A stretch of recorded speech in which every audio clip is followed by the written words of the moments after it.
kabajamtootaa fi jaalatamtoota ilmaan Oromoo kan fuula duniyaa irratti argamtan. Guyyaa har'aa kana mata duree baqattoota Suudi Arabiyaa jedhu qabadhee keessummoota lama wajjin dhiyaannee jirra gama shabboo miidiyaatiin. Keessummoonni kan kootis akkuma isin beektan obboleessa keenya Muhammad bin Aljaziiraa biyya Dubaay irraa fi akkasuma Kadir Abdallaa biyya Suudi Arabiyaa irraa. Anis hanga xumuraatitti turtii kana yookiin ammoo marii kana mariisisuudhaan hanga xumuraatitti kan isin wajjin turtii taasisu Nasree Aanuleetii mee waa'ee baqattoota ilmaan Oromoo akkasumas ilmaan sabaaf sablammoota ummatoota Itoophiyaa kan biyya Suudi Arabiyaa keessatti baqatanii yeroo ammaa kana dararaan hedduun isaan irra gahaa jiru. Miidhaan hammana hin jedhamne mootummaa Suudi Arabiyaatiin isaan irra gahaa jiru. Obboleessa keenya kan biyya Suudi Arabiyaa irra jiruusis yaada irraa fudhannee akkasuma Muhammad illee akka namoota miidiyaa irraa ilaallee wajjin taajabaa jirrutti yaadota garaagaraa kaasnee rakkoon kun maalirraa ka'e amma hoo garamitti deemaa jira miidhaa hangamii qaqqabsiisaa jiru waan jedhu hanga xumuraatitti nu faana turtii taasisaa isiniin jedha. Keessummoonni keenya baga nagaan dhuftan. Baga nagaan nu eedan isinis galatooma. Ayyee galatoomaa itti aansuudhaan mee gama Kadiriitirraa Kadirtirraa jalqabaa maaliif biyya sana keessa illee waan jirtuuf wanta kana hidhaan Suudi Arabiyaa haala malee hammaatee jira. Miidhaan hedduun ijoollee irra gahaa jira. Keessattuu namoonni hedduun mana tokko keessatti hidhamu, nyaata gahaa argatu dhabu, dubartoonni ijoollee waliin hidhamu, dubartoonni ulfaa hidhamu, namoonni qaama miidhamtoonni garaagaraas achuma keessatti iddoo tokkotti walitti qabamanii dararaan hedduun isaan irra gahaa jira. Haalli Suudi Arabiyaa keessa jiru maal fakkaatamee walumaa galatti? Galatooma duraan dursee miidiyaan shabboon miidiyaa hedduu ulfaadhaadhaa namoota adda addaa affeertanii gartee waa'ee baqattootaa kana keessattuu ijoolleen Oromoo Saudi Arabiyaa keessa jira. Maaliif namoonni baay'een beektaa Oromoo qofaaf biyya kana keessa jira ijaan? Yes, namni miidhamaa jiru harka dhibba keessa parsantii 80 Oromoodha. Namoonni beeku. Atis ni beektaa, Muhammadis ni beekaa, hordoftoonni illee ni beekanii hundinuu ilmaan namni addunyaarra jiru hundinuu ni beekan jechaadha. Ijoolleen saba biraa karaa baaraatiin hin dhufanii karaa baaraan beekan parsantii hanga takka jechaadha. Walumaa galatti amma wanni ani mata duree godhadhee sitti himuu barbaadu tokkoffaa miidiyooleen keenya akkuma shabboo miidiyaa kanatti ammallee hin geenye gartee hin gahu kunis gahaa miti itti fufuu qabu. Inni gartee ammoo akka rakkootti wanni amma harkaan qabu guddaan takka rakkoo embaasiiti. Rakkoo embaasii gizeen siinjuu akka waliigalatti wanti hundeen wanna kana jechaadha sii galee maaliif yoo jette amma fakkeenyaaf dheengadda haadha ilmoo takka ilmoo nama sadii qabdi. Ilmoo nama sadii abbaan manaa biraa qabamee ture. Ilmoo nama sadii kana kophaa isiiti guddifti teesse. Kophaa isii yeroo siinjuu abbaan manaa biraa qabamee mana hidhaa keessa jira. Gaafa kana namni isii gargaaru hin jiru. Maal goote? Ilmoo tana qabattee kaatee embaasii bira dhayite. Embaasii gaafa bira dhayitu guyyaa qabaaf boru iftaan jaan. Okay, isiin tun waan asii achi taaskii embaasii bira dhaquun maallaqa. Maallaqa kana yoo hin dalaganne bakka irraa fidduun qabdu. Okay, niin dalagadhatti ilmoo nama sadii hojjaramni isii daleessifatu hin jiru. Maal godhan? Isii tan of jibbisiisus akka isiin embaasii maqaan dhoofne godhuudhaaf deddeebisan. Beellama qabaniif. Silaa nama akkanaa kana waa hunda tursanii rakkoo siisan furuutu irra jiraata ture. Kana hunda irra kasi gubu garuu kana hunda irra kasi gubu ijoolleen mana hidhaa keessatti maqaan biyya maaliif arabniin bira dalagu maqaa kanaan bira dalagaan jiru Somaaleedha waan hin jiruuf biyya teenya san maqaa dha'uun barbaadu akkasitti akkanaa hubatan jechuu barbaadeeti. Fi ammas jarrummaan kun yoo maqaa kana irra deddeebi'ee hin barbaadan waan ta'eef biyya teenya jeetumaan maqaa dhawaa akka isin beektanitti akka hubattan jechuu barbaade warri biyya tanaa ni beeka. Lammiin biyya teenya yoo mana hidhaa kana keessatti embaasiin dhufee nu haa laalu. Embaasiin dhufee rakkina nuti keessa jirru kana obboleessa kiyya shintibeetii ni beekta namni shintibeetii keessa dhiise amma manaati keessa galtu eenyuunu shintibeetii ofirraan xareene guyyaa takka keessatti dhukkubni adda addaa si qabaatuuf kaka qofaa utaalloo waa hedduu jiru oowwaa qaamarraa kan ka'e waa hedduu si qabe jechuudha yoo shintibeetii osoo ofirraan xaragin keessa galte garuu ijoolleen tun nama 200 kurfaa xiqqaa tokko keessa galaa shintibeetii sanuma godhatanii nyaatallee achumatti nyaatanii nyaanni gaasilaan jiru daabboo abba takkaa fi jubuna abbaa tokko sii kannan kana kootu embaasii kootu nu laalii ja'anii dadhaban kanarra kasi gubu garuu maali nama du'e koottaa nurraa baasaa piliis rabbi sodaadhaa ja'anii deebii dhaban jecha nama du'e bar silaa reef killeen dur gaafa mallasaan jiru reefka nama du'e gumaa ni fudhata. Maashaallah tabarakallah mootummaa wayyaanee gaafa ture gumaa fudhata. Yoo ati dhukkubsattee si galte dhukkubsataan fadhu fayyisii naa galchi jaallammileen xiyya fayyaa akka waan seera qabeessaan biyya tana dhufee nu godha jechaadha.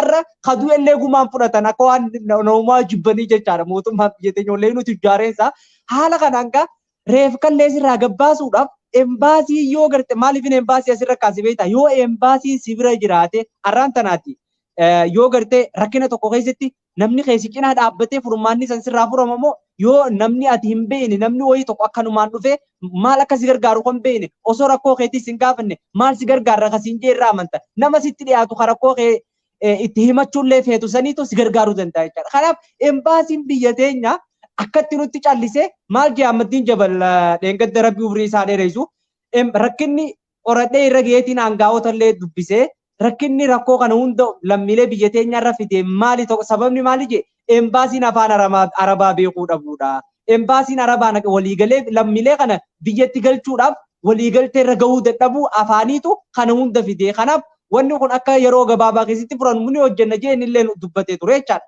Haa galatoomanii warri keessaatti gartee nuuf iyyaa jiran. Gabaa uummatti obboleessa keenya rakkoon keessa jirru hammana hin jaamtu jechuudha. Mata duree sii tuqee beekan waan gurguddaa jechuun mata duree sii tuqee malee rakkoon nuti nurra jirtu hammana hin jaamtu. Kanaaf inni tokkoffaa akkuma dura siin jee rakkoo embaasiiti. Inni lammaffaa immoo rakkoo namoomaati. Namooma gizeen siin jiru biyya Arabaa tun Mahammadiis ni beeka atillee ni beekta biyya Arabaa keessa jirti. Biyya Arabaa tana keessatti uummanni Khaliijiidha walirraa nafu. Walirraa nafu. Maaliin dhagee dheengadda Araba kiyya kanarraa isin dhalaan teessan faan TikTok irratti baateeti Masrii fi Arabaa arrabsitan jedha. Mootummaan Masrii dhufeeti mootummaa biyya tanatti iyyata galfatee maaliif ni beekan jarri TikTok irraa gisee waan adda addaa warri Arabaa kun siyaasaa ni sodaata waan ta'eef yoo ati nama siyaasaa taate yoo siyaasaa ta'e keessatti isaan tuyite bakka ati jirtu si hordofan. Lammiilee harka dhibba keessaa warri gartee biyya sanii warri Habashaa warri naqeequ biyya tee jiranii jaanii dhufanii asitti itti galfatanii. Kanaaf isin maalii miskiina maan dalagannee siyaasaa keessa maa galtanii? Okay, mootummaa biyya teenyaa ta'u maal jaa? Biyya tee isiniif tumsaa jaa gaafa biyya teenyaa tumsine akkatti miidhamna garuu as deebi'ee miidhama keenya kana nu waliin hin qooddatu. Akka sareetti isaatuun tuffatee sa'a abbaan gaafa cabse ormii jajaamsaa jaan.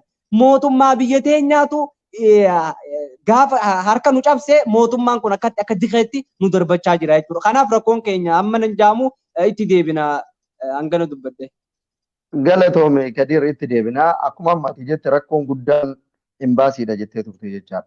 Kana ta'uu ammoo hawaasni keenyallee lammiileen biyya kamiitu beekuu qaban jecha. Maaliif rakkoon furmaanni argamu duratti mansi'een yookiin ka'umsi rakkoo sanaa beekamuu qaba jechaadha. Ummatoonni keenya biyya ormaa keessatti eega jibamanii gara biyya isaa keessatti fe'atee kadeeffatuu qabu mootummaadha jecha. Mee embaasiidhaan wal qabatee Muhammad ati miidhaa ummata keenya irra gahaa jiru kana. Embaasiin kun maaf callisee sitti fakkaata? Hanga oomititti isaan kun ammoo osoo callisan yookiin ammoo akkuma dheengadda dubbatan filannoo erga dabarreen boodatti erga filannoo kana xumurree sana booda xiyyaara garagaraa erginee ummata kana feena jedhan. Filannoo godhuu fi ummata fe'uun garagara jechaadha. Moo qabdii na filadhaa yookiin qabdii habashooshaatii fi mootummaa PP kanaa ta'e ijoolleen keenya jechaadha. Mootummaan isaan qabdii godhate ummataa yoo na filattan filannoo booda asmaammaa ilaalee yookiin haala filannoon akkaataa natti tole ilaalee ummata kana ni galcha. Yookaan ammoo achuma haa ta'anii. Walumaa galatti gama mootummaatiin maaliif callisiinsi kun uumamuu danda'e jettee yaadda?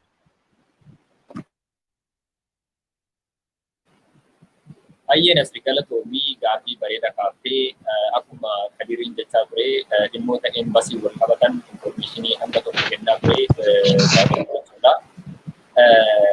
Waa'ee dhimma embasii kanarraa yeroo dubbatu embasii jechuun biyya tokkoo fi biyya keenya qofa osoo hin taane addunyaa guutuu jechuudha.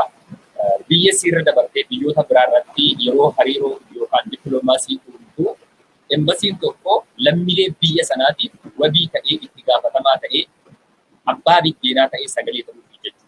Fakkeenyaaf adiin kun Itoophiyaa wayita jedhamtu lammiileen Itoophiyaa biyyarraa ka'anii biyya Saawudii Arabiyaa keessa jiraatan rakkoon garaagaraa isaan mudatu akka sabaatti akka lammiitti jechuudha. Rakkoo isaan mudatuuf durra bu'ee akka abbaatti kan qabu embasiidha jechuudha. Du'as haa ta'u jireenya keessatti rakkoon garaagaraa sirriitti mudachuus haa ta'u kan wabiisii ta'uu embasiidha. Fakkeenyaaf ati abbaan kee yoo callisee kan silaalu ta'ee jedhee ormi waan si godhu qabu jechuudha. Abbaatu si gadi waan ta'eedhaaf jechuudha. lammiidha akka lammiidhaatti rakkoo si mudatee jedhe kan dura bu'ee siif qaqqabuu qabu siin dubbachuu qabu rakkoo kan kee akka furmaata argatu mootummaa biyya ati rakkoon irra sirratti qaqqabee wajjiniin kan dubbachuu qabu embasiidha jechuudha. Embasiiwwan Itoophiyaa biyya Saawudii Arabiyaa qofa keessatti osoo hin taane biyyoota adda addaa irratti ni agarra rakkoo mudatu jechuudha lammiilee. Rakkoo kanaaf embasiin Itoophiyaa fakkeenyaaf jechuudha Saawudii Arabiyaa keessatti obboleewwan keenya baay'een rakkoon isaan amma sababni isaanii mata miidiyaa irratti dhiyaatanii jechuudha. Ijoolleen kun karaa seera qabeessaan biyya alaa hin baane. Hayyee haa ta'u mootummaan Saawudii Arabiyaa karaa seeraan alaatiin hin baane jedhee ijoollee kana qabee erga hidheera ta'e hidhamuun waan tokko ijoolleen kun hidhamanii guyyaa mootummaan Itoophiyaa gara biyyaatti galfachuun barbaada jedhe irratti mootummaan Saawudii Arabiyaa wanti inni refuse godhe hin jiru yookaan wanti inni diide hin jiru jedhu. Inumayyuu narraa galchaa ijoollee keessan kana narraa galfadhaa jedhee hayyama kennee jira jechuudha. Rakkoon mootummaa Itoophiyaa maali? Fakkeenyaaf embasiileen Itoophiyaa jechuudha. Lammiileen yeroo garaagaraa irratti qorii isaan dhiyeessanuu argaa jirra. Hundi keenya miidiyaa hawaasummaa waliin fayyadamna waan ta'eedhaaf jechuudha. Haqa obboleewwan keenya osoo dhagahan osoo barruudhaan dubbisan callisanii rafu jechuudha. Isaan kan isaan irratti aktiif ta'anii hojjetan dhimma gargaarsa biyya sana wajjiniin qabu qofa irratti kan isaan hojjetan jechuudha. Fakkeenyaaf waa'ee filannoo kan makaaf wal qabatee jechuudha.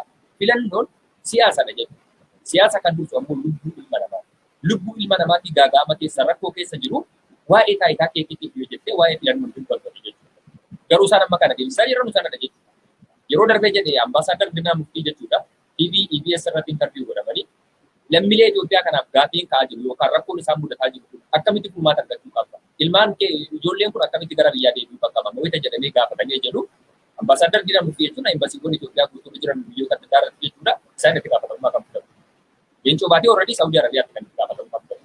Walii galatti garuu rakkoon nuti amma jechaa jirru kun ergasii ji'atti yeroo lama sadii galchaa jirra. Ji'atti yoo xiqqaate jedhe hanga nama 1,000 waan akkasii galchaa jira. Torbanitti nama 200 waan akkasii galchaa jira. Kun garuu fala waaraa ta'aa jiru. Yoo xiqqaate jedhe ilmaan Oromoo yookaan lammiileen biyyattii 40,000 ol ta'an mana hidhaa Saawudii Arabiyaa sana keessa akka jiru ragaa qabnaa jedhan. Hayyee erga ragaa qabaatanii haala kamiin yeroo gabaabaa keessatti gara biyyaatti galuu danda'ama. Yeroo jedhamanii gaafatanii jedhanu wanti kun ammarratti koomiteen tokko dhaabbatee ka'ee torbanoota dhufu keessa galchuudhaaf karoora qabna jechuudha. Yeroo hunda karoora qabnaa malee lafarratti wanti hojjetamaa jiru hin jiru. Lammiileen keenya baay'een jidduu kanatti kan lubbuu dhabaa jiru, kan dhukkuba hamaadhaaf yookaan dhibee daddarbaadhaaf saaxilamaa jiru waa baay'eedha jechuudha.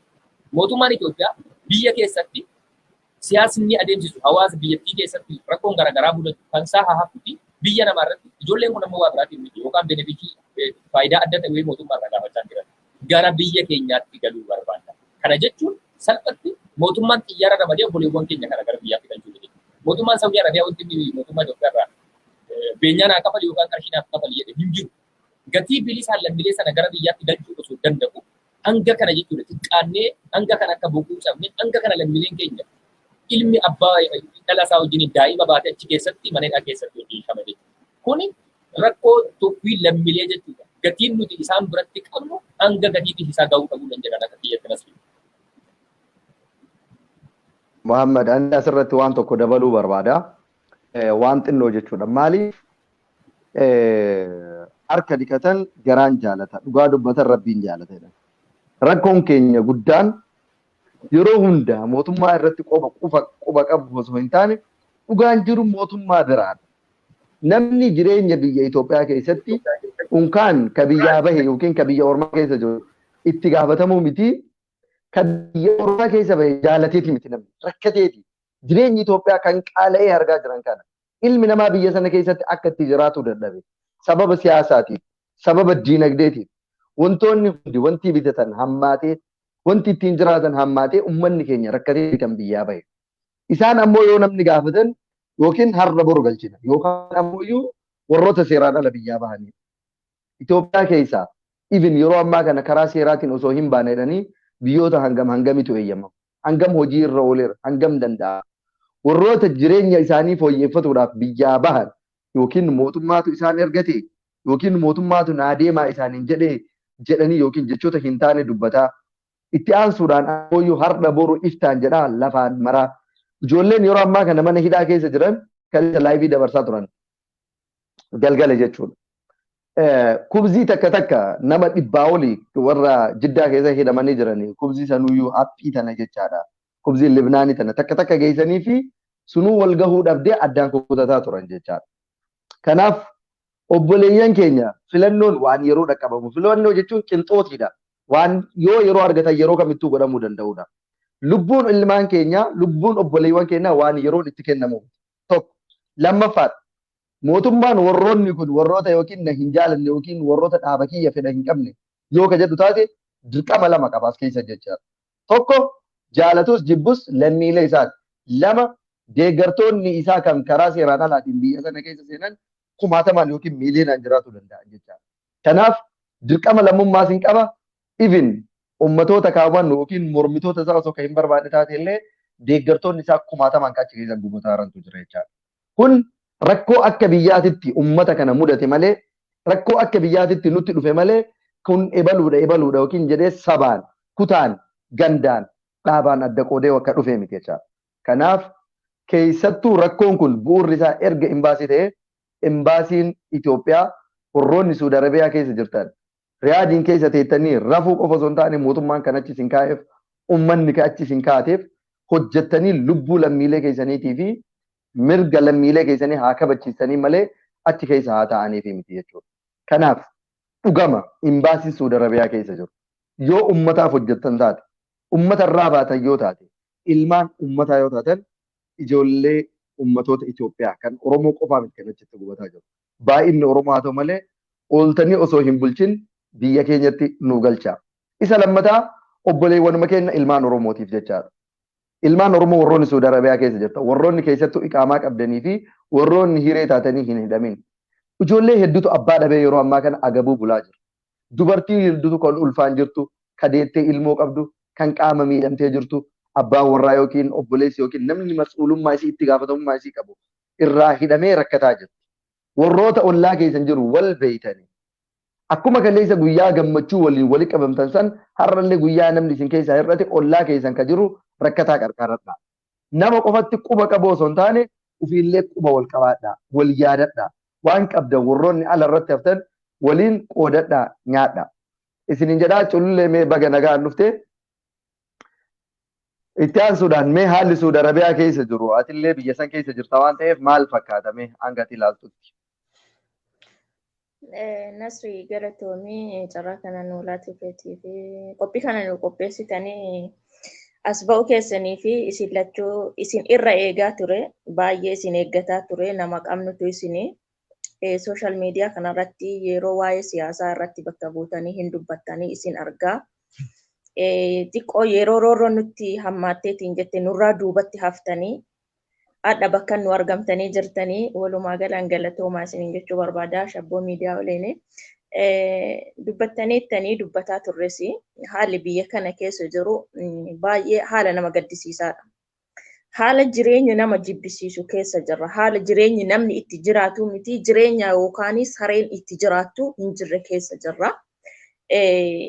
Yoo iyyanne garuu furmaanni nu dhufuu danda'a jennee yaanna. Taani rabbiin furmaata nu haalaatu. Haalli biyya kana keessa jiru dura qabaadha. Mana cabsaa qabuunis akkuma itti fuufetti jira.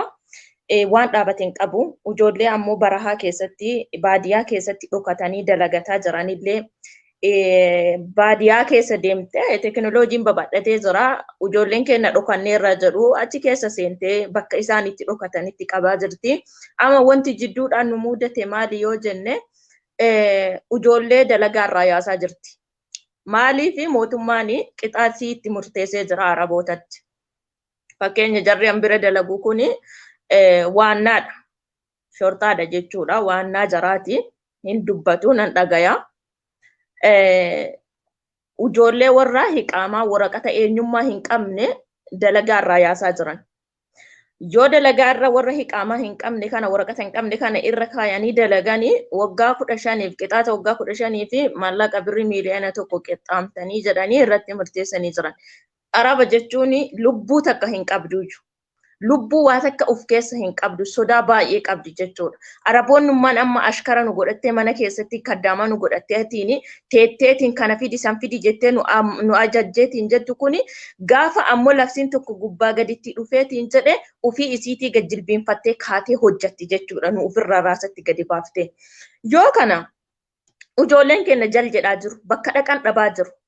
Warri dhiiraas ammaaf shamara baate hin argine ijoolleen dhiiraa ijoollee gara nama 80 oliiti ka'an quba qabu kan Araboonni dalagaa irraa yaafatte kan waggaa 7 waggaa 8 bira dalaganii aramni amma haga labsiin kun ba'e kan irraa baafte ijoollee nama 80 ol jechuudha.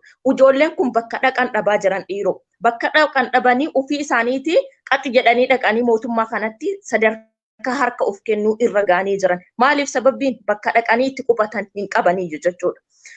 Bakka itti dalagatanii ari'aa jiran. Gatii ta'ee fi bakka itti dhaqanii dhokatan gatii hin qabneef qabaa ofii isaaniitii sadarkaa harka kennatanii mootummaa kanatti harka kennatanii hidhamuu irra gayaa jiran. Ishi gaafa kana kan mana san keessatti hidhamee jiru Oromoon kumaatamaan mana san keessatti ijoolleen kun hidhamanii jiran. Ishi kan raasaa jiru yoo itti dabalame ijoolleen kun mana san keessatti kamaraatee mataan isaa biizii ta'e qofaa argutti jira. Kan ammoo qullaa achi keessatti qullaa achi keessa waan uffatu dhabee beestaala uffatee achi keessa ciisu hunda argutti jira. Kan ammoo inni irraan gara galaaru argutti jira jechuudha. Filis namoonni tokko dhiifama na uffalcha. Shamarri kenna dhugaa dubbachuudhaa fi shamarri kenna qara biyya kana keessatti hamma tokko kibirii qabdi. Kibirii hin qabnu amma bara kana keessatti wallahi kabajaa takka hin qabnu. Yaa sareedha jechuu malee kalbiidha nuun jedhaniiti lafarra nu butaa mana hidhaati ol nu darbachuu malee kabajaa dhabnee jira. Dubartiin ilmoo qabdu mana hidhaa kana keessatti yeroo ilmoo isii waliin qabamtu biyya kana keessatti warri dhiiraa warri dalagaa hin qabne haadha manaa dalagaa ergee ofii isaatii daa'ima qabee guddisa. Adda ammoo daa'ima san waliin qabamee mana hidhaati ol darbataa jira. Mee rabbii jedhaatiiti akka namaa tokko ta'aatiiti nullee boru dhala tokko eeggannaa yeroo ilmi dhiiraa mana hidhaa san keessa daa'ima waliin qucee isaa gadi qabee daa'imarra akkasitti taa'u nun gaddisiisu akka namaati akka Oromootittuu dhiisa akka Oromoo yookiin miiliyoona 50 ofiin jennittuu dhiisa akka namummaa tokkotti nama gaddisiisa baay'ee tokko nama azzansiisa jechuudha. Kana keessa galaan jiru. Imbaasiin Suudi Arabiyaa keessa jiru warra garaati malee warra haqaati miti. Kaleessa tokko gadi baateetiin miidiyaa maal jedhu irratti gadi baatee wal geettee garaa ruusa garaa guuttatteetiin gadi wal geettee gadi baatee dubbatti. Maal dubbatti? Nama galchaa jirraa jetti. Nama nu galchaan jirtu Ramadaana 15 isinittan himaa dhageeffadha asirratti hordofti sariidhaan gadi baatee ijoollee galchaa jirra galchuuf taana nama 30 yookaan 40 galchuuf taana jette qaphaaxarti kijiba duwwaa gadi baatee jechuudha. Warroonni ruusa garaa quufteetiin ruusaaf lukkuu garaa quuftee ilmaan Oromoo irratti daba hojjetti yakka hojjetti jechuudha. Ramadaana 15 Ramadaana keessaa fi Ramadaana usuun seenii namoota galaa ture suuraa isaanii poost godhamaa ture FB kanarra argaa turtan. Isin nama mootummaa yookiin imbaasiin asii galche isinitti fakkaachuu danda'a. Warra birrii warra manii qabutu gale. Mallaqa imbaasiin Ramadaana 15 nama ofii kiyyaa mallaqa kafaleetitu jira mana hidhaa san keessatti ijoollee ji'a 8 hidhamte imbaasiin Riyaadii itti dhufeetiin mallaqa yoo qabaatte isin galchaa jedhe. Mallaqa yoo qabaatte isin galcha jennaani ijoolleen achi keessa hidhamteettu akka nu asirraa gandaan wal nyaannu miti. Achi keessa eegaseen rakkinna keessa eegaseen teeti yoo asirra gandaanillee wonyaannellee achi keessa tokkummaa qabdi. Achi keessa ka mallaqa qabu walirraa kafalee Oromoo gatii ta'aniif ka mallaqa qabu walirraa kafalee ka mallaqa dhuffatee achi seenee jiru. Achitti isaan irraa kafalee nu warri raasaa jirru nama sanii bakka buufnee biyya ergaa fi turre. Ijoolleen namni 300 birrii gara 20,000 biyya galan jechuudha. Imbaasiin asii irraa fudhatee jechuudha. Imbaasiin Riyaadiyaanatu isinittan hima. Ragaa walii isinittan hima.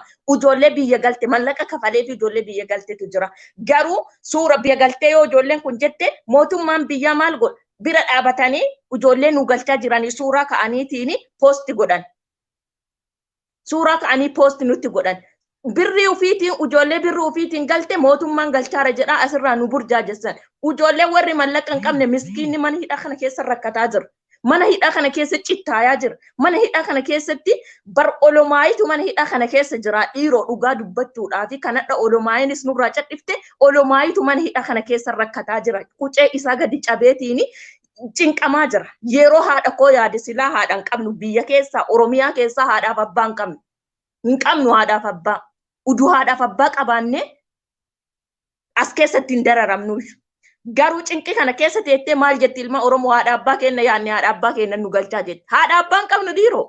Haati usuu ilmoodhaa yaadde abbaan usuu ilmoodhaa yaadu ta'e gadi baay'ee ilma koo naa galchi yaa mootummaa.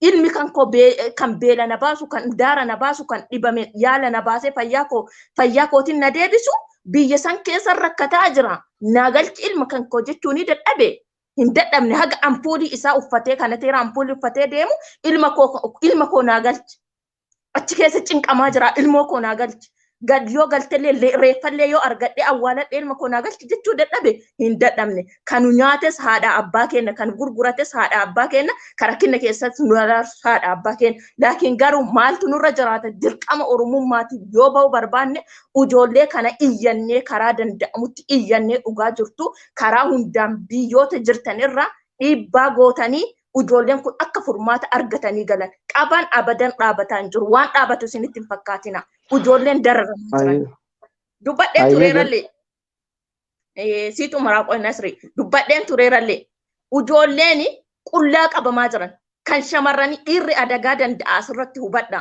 dhiirri xiqqaattus adagaa danda'a shamarran adagaa hin dandeettu ulaagaalee shamarran barbaachisu beektan isinuu adda baasee isinitti ni muuju aannan haga adii jedhanitti namaan galu yoo jettan ta'e isinii him dhugaa jirtu yoo walitti himne shamarran adagaa hin dandeettu achi keessa cinqamaa jirti nu iyyadhaa nu birmadhaan jira galatoon. Ayyee galatoomii carraa dabalataalee sii kennaa gaggabaabsaa waliin gahaa deemna waan ta'eef yeroon kennallee goolabamuu jira.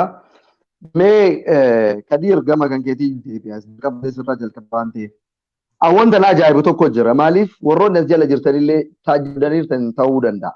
Warroonni as jala jirtan jechuudha. Wanti na ajaa'ibu guddaa yoo jiraate hawaasni keenya kan biyya keessa jiru warroonni biyya alaa keessa jiru namni jiraatu dadhabee miti. Ispeeshaalii warroonni biyyoota gurguddatan keessa jiruu fi warroonni waraqaa seeraa qaban jechuudha. Garuu hawaasni keenya kan biyya keessaa maaltu isaan cal'isiisa? Sila ummanni biyya keessa jiru kun bilisoomeeti moo bilisummaa addaa qabaate? Ilmi isaa ka haadha daara baasu akkuma mucayyoo nama jette kun ka haadha buna bitu ka obboleewwan barsiisu intalti isaanii ka mana citaarraa qorqoorrootti isaan baaste.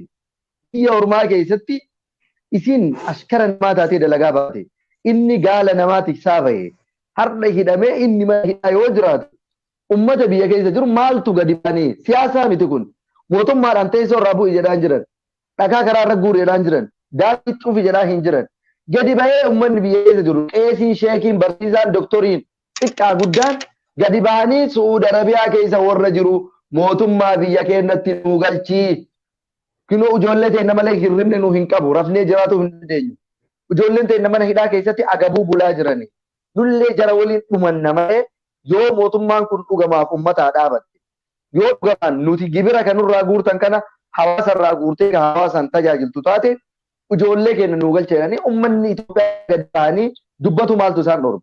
Dheengadda istaadiyeemii keessatti ummanni 50-60 ol dirree tokko keessa walitti qabamanii yeroo mootummaa simatan sana jecha namni takkitti ijoollee Suudi Arabiyaati sagalee ta'u hin jiru. Kun waan dhimma gandaatii miti, dhimma siyaasaatii miti, dhimma maalii miti, dhimma amantiitii miti, dhimma lubbuun jiraatuuti, dhimma ilma namaati. Ummanni 50-60 istaadiyeemii tokko ol buute sagalee tokkoon osoo mootummaa carraa mootummaa ijaan argu argatanii ijoolleen teenya Suudi Arabiyaa jiru nu haa baafamtu mootummaa akkuma si waliin jirra jedhame sanitti atillee yoon waliin jiraatte akkuma si jaalanna jedhame sanitti atillee yoon jaalatte ijoollee teenya nu baasee namni 60 namni tokkichi sagalee dhageessisu akkamii keessaa dhabama hanga sirbanii dhiichisanii bookkisanii namni gargar deemu jechaadha. Ilma namaatiimi lammii namaatiimi dhiiga namaatiimi namarraa bahe tokkoo kennaan kutaa 11 Oromiyaa keessaa namni firri isaa aaliin isaa Suudi Arabiyaatti hin baqatin hin jiru. Kan hin hidhamin hin jiru. Namni akkami kana yaaduu dadhaba. Mootummaa qofaa harka tumuun nama jedhamsiisu. Nama jechuun mootummaa yoo uummata san jidduullee manatti gale siree gaarii irra gala. Maatii ofii gaariitti gala. Mana isaa ho'aatti gala. Wiskii fi nyaata gosa gosaatu isa eeggata.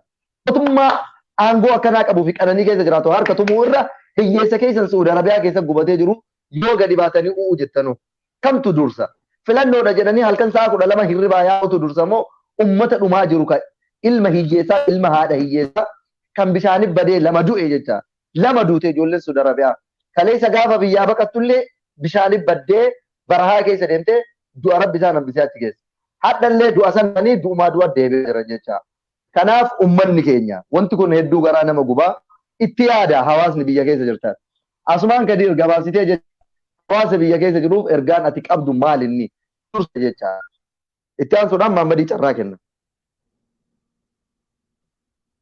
Okay, isin hundinuu dubbattanii obboleessi kiyya Muhammad bin Al-Jazeeraatis dubbatee jira akkasuma baleetiin tiilleen dubbattee jirti atilleen dubbattee jirta. Wanni afeegaa ani wanni takka tana nadiin yookaan iddoo sammuu tiitaa na nyaatu amma dhugaa rabbii dubbachuuf nurra warra qabame saniitutu irra nagee jira beektaa. Nu warra gartee ala jiru kanarra warra harka isaanii galee achi keessa kubzii takkaa fi jubnaa takkitti isan guyyatti nyaatee balaataa sanirra rafuutu dhugaa rabbitti nurra jira. Maaliif yoo jette yaadni nu fixe wallaahi billaahi yoo marka gallaa yoo achi qabamnee yoo nu galchanii waan silaa boru ta'uu hundaarra yaadnee sammuu teenya hunda biiziif goonee hedduu takka rakkachaa jirra jechuudha dhugaa rabbii dubbachuudhaaf. Kanaaf ani nama mootummaa kana deeggaruu irraayis dhimma hin qabu. Mootummaa irraa illee akka nama tokkotti dhimma hin qabu jechuun dantaa hin qabu. Abbuma fedhe irraa illee ofillee jibbeetiin jira beektaa namni yeroo rakkoon namatti heddummaatte deemee ofillee jibba nama dhiisi. Garuu immoo mootummaan tokko kaleessa wayyaaneen gaafa keenyuma goona kaleessa wayyaaneen maaliif wayyaanee tana ittiif barre opiidiyoollee isii biyya bulchituu ittiif barre jarri kun dippiloomaasiidhaan waggaa 27 kataa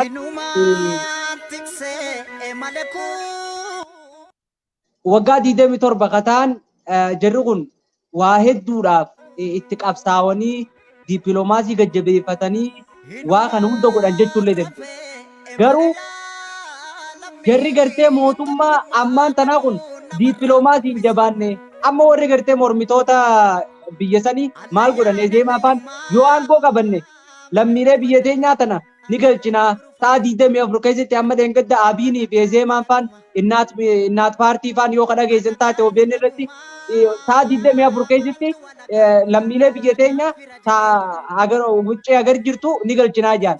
Mootummaan silaa mootummaan Dr. Abiyyi kun waan silaa akka karooratti paartiileen siyaasaa dhiyeeffatte kana ofii dursee hojjete waan paartiileen siyaasaa ittiin uummata ittiin gabbaanajuu kana afaan qabachiisuutu irra jira ture. Haa ta'u garuu gara jabeenya isaarraa kan ka'e har'a mootummaan afaan Oromoo dubbatu. Mootummaan kun ani namoonni baay'een lakkii jarri Oromoo mitillee ajaan. Ani har'aas boruus Oromoodhaan jaa jarri. Oromoodha jarri. Maqaa Oromoo himatu. Ani Oromoodha jaan. Isaan irra isaan hin beeku waan ta'eef jarri Oromoo. Shimallis Abdiisaa fi Shimallis jechuun maqaa Oromooti. Akkasuma Abiyyi illeen Taayyee faallee haa ta'u. Kunoo Adaanech Abeebee faallee haa ta'u. Jarri kun hundinuu maqaa Oromoo himatan nuti Oromoodha jaan. Saba biraan himatan. Duuba har'aan tana yaa obboleewwan kiyya nuti gaa maqaa keessanii lakki Oromummallee mee moggatti haa dhiifnu. Mee Oromummallee zaranyummaadha haa jennu dhiisa. Okay.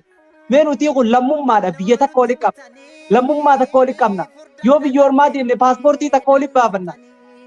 Nuti isin jala bulla fakka isinii bulchaa jira har'aan tana biyya tana. Hawaasa keenya abbaa keenya har'aan tana mootummaa keenya isiniin jaan. Har'a isaantu gibira isinii qaba yoo xiqqaatellee. Har'a isintu gartee biyya maqaa keessanii waamamtutan isinii torkaa qaba. Duuba har'aan tana nuti kun lammii keessanii gaa'e afaan biraa beeknee ittiin isinitti hiyyinu maali wanti akkatti garaa isinii nuti isin jabeesse qoy. Nuti kun hidhannoodhaan biyyaan baane baqannee siyaasaadhaan biyyarraan baane wanti biyyarraa nu baase jireenya fooyyeffachuu hiyyummaadha.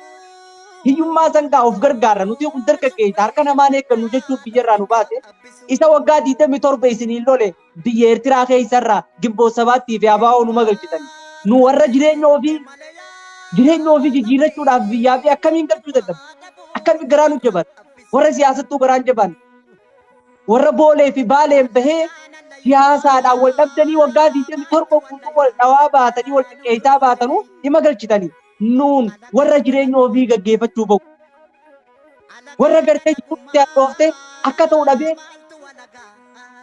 warra jiruu wayyajee bahara guddaa san qaxxaamurree saharaa san keessa qaxxaamurree har'a biyya tana geenye xiqqoo qabnu dalagachaa dhaabbaa keenya gargaara ofii xiqqoo qabnu walirra kaayyannee of jijjiiraa jirru kana nuti qawween isin buufna seetanii osoo miliyoona 3 as keessa jiraanne har'a akka waa takka isin godhuu hin dandeenye beektanii nuti. Kanaaf aboo garaa nutti hin jabaatinaa filiis. Yaa mootummaa biyya Habashaadhaa sana filiis garaa nutti hin jabaatinaa.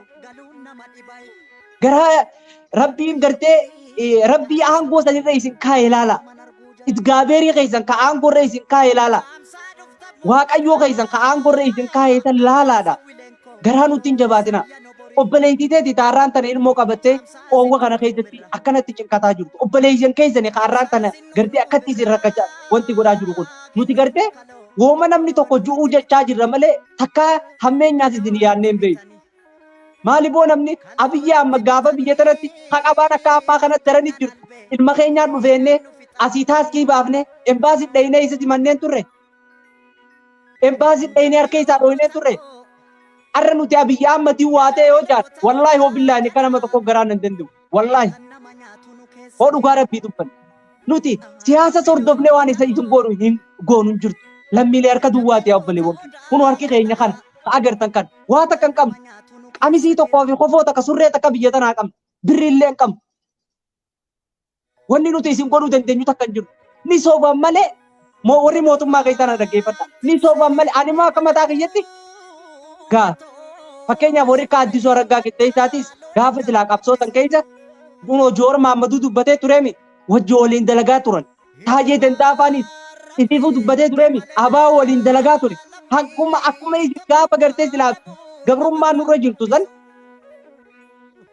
waa gargaaraa turtan nutis gaafa san akka dandeenyu qabsootana cinaa dhaabbachaa turre malee wanni nuti gartee diina isinirratti goobsinee yookaan gartee diina itti gargaarre waan jirtu hoo dhugaa rabbii dubbanne hoo dhugaa rabbii dubbanne nuti yoo isin jettanis isinis guma gargaarra asteenyee bishaan abbaayii gargaaraan turre taras qabsuma nuuf fakkaate malee hammeenyi biraa nuti gartee warra isin shororkeessoo ta'an gargaarre nuti hin jiru jechuudha lamna harki keenya nadiifa akka nuti gartee waa nuti lammitee isanii osoo dhuma gartee nuti nama gara jabeessa isinitti taanellee isin mootummaadha garaa bal'attanii nu simachuu qabdan turtan. Waa rakkoo tana keessatti akkatti nu tuffachiiftan turtan. Ofillee tuffachiiftan turtan.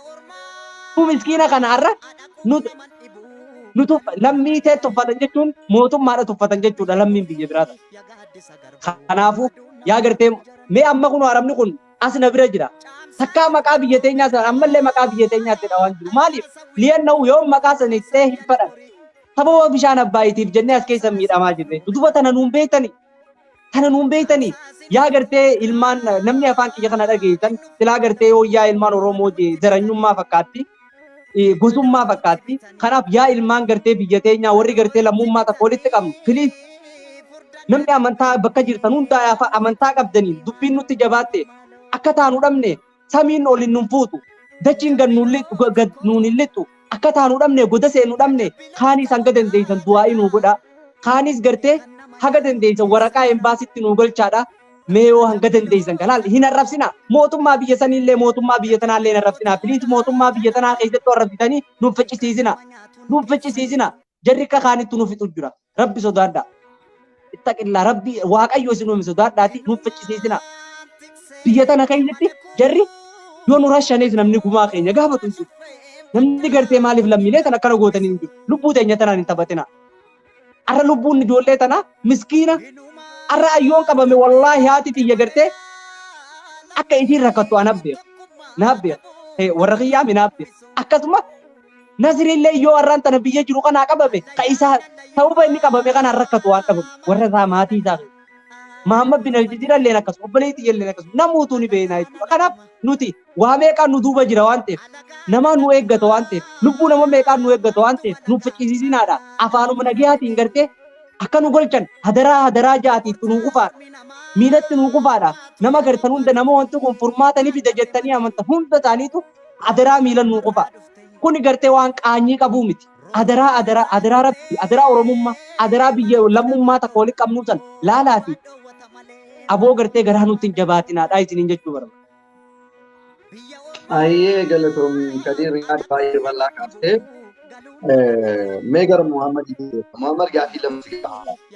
Tokko hawaasni miidhaa maaliif callise? Sababa isaan callisaniif yoo nu kaastichaan sudhaan ammoo ergaan ati hawaasa biyya keessaatiif qabdu maali tokko jechaadha. Hawaasni biyya keessa maaf callisee fi ergaan ati uummata Oromoo guutuu warroota callisan warroota maatii as keessa qabdu hunda isaaniif ergaan ati qabdu. Isa lammataa Oromoo biyyoota gurguddate keessa jiran carraa ta'anii dandeettii barumsa isaaniitiin iddoolee mootummoota gurguddoo biyyoota gurguddatan garaagaraa keessatti iddoo ijoo keessa warroonni jiran fakkeenyaaf biyya irraa warroonni akka tuutuu fa'aatillee dubbataa turan. kaleessa Dr. Tsaggaayee Arrasaa baatee dubbataa ture jechuudha waa'ee kanarraa. Akkasuma warroonni dhiibbaa geessisuu danda'an warroonni addunyaa kanarra jiran maal godhuu qaban? Ummata kanaaf yoo sagalee hin taane taate lammiin isaan qabsaa'anillee kanuma. Ummanni nuti qabsoofnullee kan waliin qabsoofnullee kan waliin jiraannullee kan waliin duunullee ummata baay'ee biyyoota garaagaraa keessa jiru kanaadha jechaadha. Kanaaf warroonni carraa mootummoota guddoo addunyaa kanaatitti dhiyaatuu qaban maal godhuu qaban?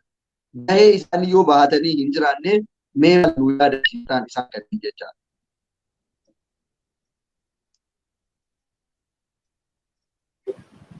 Baay'ee nasti sagalee keetii bakka hundi dhagaamatti dhifannoo jiru. Sagaleen xiqqoo qulqullina hin qabu. Ammoon dhagaamu. Akka tokko garuu osoo eerfoonitti godhamu.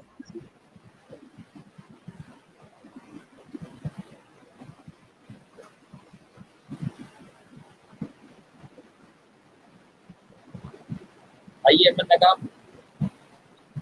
Inni dhagaamu. Baay'ee nasti gaaffii gaariidha. Obboleessi keenya akka irra yaada bal'aa kaasee obboleettiin keenya innis waan baay'ee garaa nama nyaatudha. Dhugaa haqa biyya sana keessatti hojjechuudha waa baay'ee kaasanii jiru. Dabalatatti gaaffii kana qabxe kanatti kan deebi'ee jiru. Hawaasni biyya keessaa waa lama qabate. Akka nama abidda irra eelee sibiilaarra ejjetaa biilaan jechuudha. Harka isaatiin ammoo abidda irratti baatatu jechuudha. Hawaasni keenya irra guddeessi rakkoo hamaa keessatti siyaasa biyya keessaatiin wal qabatee jiruuf jireenyaa wal qabatee qabiinsa jireenyaatiin wal qabatee hawaasni keenya jireenyuma isaatti rakkoo guddaa keessatti kana hundi keenya iyyuu maatii qabna hawaasni keenya biyya keessa jira waan ta'eef akkuma qabna jechuudha. Inni lammataa ammoo gariin dhimma kanarraa infoormeeshinii yookaan odeeffannoo qabaachuu qabuu danda'a irra guddeessi jechuudha. Nama miidiyaa kana namni qabanii ta'e alatti akkuma beekamu miidiyaan biyya keessaa yookaan miidiyaan mootummaa kan hoogganaman wantoota kanarraa hin dubbatan. Viidiyooleen siyaasaa biyya keenya keessatti carraan dhageettii isaanii baay'ee gadi bu'aa. Ni beekna kan hundi keenya infoormeeshinii yookaan ragaa qabna waan ta'eedha. Miidiyaan Itoophiyaa isaa digdamii afur waa'ee mootummaa malee, waa'ee filannoo malee, waa'ee akkuma sana olaantummaa mootummaa kanaaf haasa'u malee dhimma tokko waa'ee lammii kanarraa wanti inni gadi baasee dubbatu. Hawaasni keenya miidiyaa hawaasummaa yookaan feesbuuka kana hin fayyadamu yoo ta'e jedhe keessattuu qotee bulaan keenya keessattuu yookaan namoonni gara baadiyyaa irra jiran wanti inni quba qabaatu hin jiru jechuudha.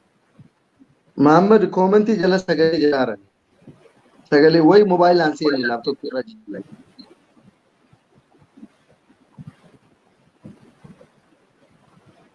Dasrii ammas hin dhaga'amu sagalee. Sagaleen keessa jedha osoo moobaayilatti jijjiirtee baay'ee namoota baay'ee moobaayilatti jedhadhu. Mee culullee daqiiqaa tokkoof hanga inni sirreeffatuuf jechaadha. Ergaan ati uummata biyya keessa jiruuf qabu maal inni? Daqiiqaa tokko qofa. Nasri ergaan ani uummata biyya keessaatiif qabu maali yoo jette kallattii tokkoon jalqaba uummata biyya keessaatiif darbuun dura miidiyaa Oromootti irratti xiqqoo dhaamsa qaba. Haala uummanni keenya biyya keessaa ittiin ka'uun xiqqoo dubbataan turellee irra deebi'uun barbaada. Miidiyaan Oromoo rakkoo ijoolleen kun keessa jiranii viidiyoolee ijoolleen kun kan feesbuuka kanarra miidiyaa kanarra gadi dhiifamaa jiru argaa jiranii suurolee garaagaraa argaa jiranii qindeessanii viidiyoodhaaf suurolee ijoollee kanaa qindeessanii miidiyaa OMN irra jiru miidiyaa OMN miidiyaa saatelaayitii irra jirutti akka oduutti qindeessanii wal keessa fidanii gabaasanii bira taruu osoo hin taane sagantaadhaanii saganteeffataniitiin rakkoo ijoollee kanaa viidiyoodhaan wal keessatti fidanii OMN irratti saatalaayitiidhaan uummanni biyya keessa giddii hordofuuf osoo ammoo dabarsanii itti xiyyeeffatanii osoo dabarsanii uummanni biyya keessaallee haala ijoolleen kun keessa jirtu suurolee garaagaraa ka daa'imman haati dubartii ulfaachi keessa hidhamaa jirtu dubartiin deettuun deettee guyyaa 5 guyyaa 6 keessa hidhamaa jirtu kanneen yoo ilaalan mumkin uummanni Oromoo kun uummanni biyya keessaa karabbi boloonii naafxanyaa keessa jijjiire kun rifatee lafaa ka'uu danda'a. Irratti xiyyeeffadhaa miidiyaan Oromoo akkuma irraa baatanii dubbataa jirtan kana sagantaa godhadhaatii rakkoo ijoollee kana mee guyyaa 2-3 haa taatu irratti hundaa'aatii dubbadhaa. ummata biyya keessaallee namoonni jajjabaan doktora jettanii asirra baatanii dubbattanii ummata biyya keessaa ijoolleen keessan dhumataa jirti. Gadi baa ijoollee keessanii sagalee ta'a. Akkuma gaafa hayyootiin kennaa fi karaa cufaa lagannaa gabaa godhaa jettanii labsii tokko baaftanii hayyoonni Oromoo bakka buunee dubbanna jedhaa jirtan kuni labsii godhaa ummata biyya keessaati. Ijoolleen keessan miileenaan kalaakkaaman biyya Arabaa keessa dhumataa jiranii, Suudii keessa dhumataa jiranii. Lubbuu ijoollee keessanii baraaradhaa. Gadi bayaa mootummatti iyyadhaa jedhanii namni tokko gadi bayee miidiyaa OMN irratti dubbatee labsii tokko labsuu qabaan jedhee yaada. Yoo obboleessi koo deebee jiraate addaan kutee obboleessi koo haa fudhatu. Xumuri dhiqaa fayyadami. Okay. Kana gatii ta'eefi ummanni biyya keessa lafa dammaqee karaa kanaa yoo hayyuun tokko asirra ba'ee dubbate labsii tokko yoo labsee fi mumkin ka'uu danda'a. Gatii ta'eef hayyuun tokko gadi baa labsii tokko nu labsa. Ummanni biyya keessa dhaamsi nu isiniif qabnu reeffa kennallee nun argattanii. Gaafa duunee jenne tallaajaa keessatti aljii taaneetiin fidee barahaa keessatti gaafa foon kenna lafeen kenna goggoge barahaa keessan lafee kenna gata. Reeffa kennas argatu hin teettanii. Gadi bayaatiiti. Mootummaan hadha isin filattan kun mana keessanis seenee ashaboo isiniin bitu. Zayitii isinii hin bitu. Ka zayitii isinii bitu. Ka yoo dhibamne isin yaaddu. Ka yoo rakkatta isin bira dhaabannu. Numa hadha biyya Arabaa kana keessa rakkataa jiru. Cinqamaa jiru kana. Gadi bayaa dubbiin dubbii siyaasaatii miti. Dubbiin dubbii mootummaa falmuutii miti. Dubbiin dubbii lubbuuti. Lubbuutu as keessa lubbuu kumaatama miiliyeenaan as keessatti dhabutti jirra. Ijoollee keenya nuu galcha. Yoo mallaqumallee yoo waani kafalleeti waan gallu taate carraa galiinsaa akka nuu banu. Ijoollee keenya nuu galchaa jedhaatiiti maatiin biyya keessaa gadi bayaa dhiibbaa guddaa nuu godha. Gaafa duute ilmi koo eessatti du'een jedhine. Adda haa gaafa ijoolleen keenya Yamanii gubataniitiin jedhan mootummaan tokko gadi bayee ibsa irraa kennee jira. Ibsa irraan kennine. Haati Oromoo, abbaan Oromoo, sheekiin Oromoo, qeesiin Oromoo tokko gadi bayee dubbatee jira. Hin dubbanne. Affananii guyyaa lama sadii irraa shaa jedhanii akkuma nuu kana cal'isanii ta'an jechuudha. Kanaaf hadha nutti deebite rakkoon ijoollee Suudii. Kanaaf roorroon nutti hammaatte jechuudha. Kana gatii ta'eef sheekii qeesiin biyya keessaa gadi baatanii dhiibbaa guddaa gochuu qabdanii. Keessattuu dhaamsi ani mijlisa musliimaa eega jedhanii jiraatanii mijlisa musliimaa san keessatti saba lammitocha keessatti hirmaatee jira wanti musliima ta'e. Wanti isinii himu hajjii kanaaf as dhufuu deemaa jirtan. Hajjiin kalaayee jira. Hajjii kanaaf as dhufuu deemaa jiraattanii ummata keenya kaasii dhumaa jiruuf akka mijlisa Itoophiyaa eega taatanii mijlisa akka mijlisa Itoophiyaatitti sagan gadi nuu bayaati rakkoo ijoollee kanaa nuu dubbadhaa nuu mormadhaa mootummaa kanarratti dhiibbaa godhaa akka ijoolleen keenya nuu galtuu fi dhiibbaa tokko nuu godhaa abbootiin amantaa warroonni mijlisa Itoophiyaa keessatti qindooftanii achi keessa jirtanii hundi keessanuu gadi bayaatiiti dhiibbaa nuu godhaa miiliyeenaan as keessatti dhabuu deemaa jirra ijoollee miiliyeenaan as keessatti dhabuu deemaa jirra dhiibbaa nuu godhaa abbootii amantaa qeesii sheekii sun taane gadi bayaa tokkummaadhaan sagalee nuu ta'a mootummaa kanarra dhiibbaa nuu godha siyaasa yookiin dhakaa biyyitti darbadhaadhaan jirru akka garanaa akka biyya kana cinqii kana keessaa nu baasee nu galchuu fi karaa nagayaatiin nu gaafadhaa nu falmadhaatiiti akka nu gallu nu godhaan jedha kanumaan jechuu barbaadan as ta'e. Aannan galatoomuu amma argaa keessatti deebi'a. Bakka dhaabdarraa itti fufuu dandeessa. Nagaamaa sagaleen kiyya. Sagaleen kiyya ni dhaga'ama miti. Hayyee sagalee si bira jiru miyuutii godina Nasrii.